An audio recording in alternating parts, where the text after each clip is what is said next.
Kalau betul tak ada orang bagi akses, ataupun kalau betul tak ada orang cetak, daripada mana kau dapat?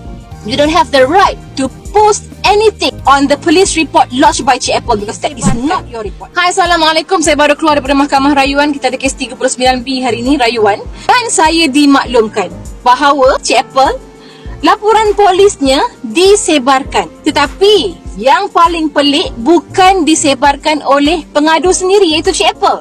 Disebarkan oleh pihak sana, Joe dan juga Dewi.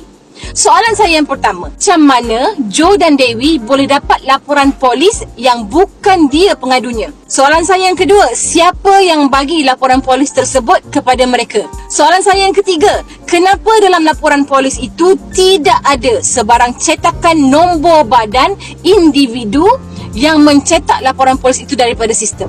Untuk anda yang tidak tahu, pihak polis yang mencetak laporan polis perlu masuk dalam sistem PRS. Dalam sistem ini, bila you cetak laporan polis tersebut, akan keluar you punya nombor badan dia macam ni, berjalur-jalur dalam laporan polis itu menunjukkan you yang cetak laporan polis tersebut. Tapi laporan yang diviralkan ini tidak ada cetakan tersebut. So siapa yang print ni? Dan siapa bagi akses kepada pihak sana laporan polis yang bukan hak mereka? Tu boleh dapat laporan polis apabila kes dibawa ke mahkamah, dipertuduhkan, contoh kemudian diserahkan melalui Seksyen 51A Kanun Prosedur Jenayah. Memang semua dokumen termasuk laporan polis, laporan tangkap, segala dokumen perbicaraan diserahkan kepada peguam ataupun tertuduh dalam kes tersebut. Then you akan ada akses kepada laporan polis ini.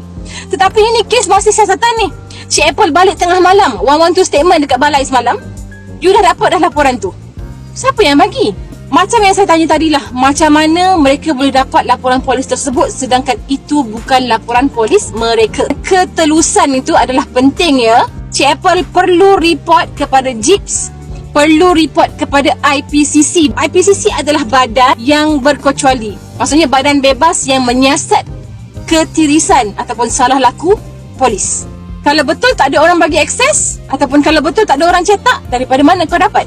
You don't have the right to post anything on the police report lodged by Cik Apple because that is not your report.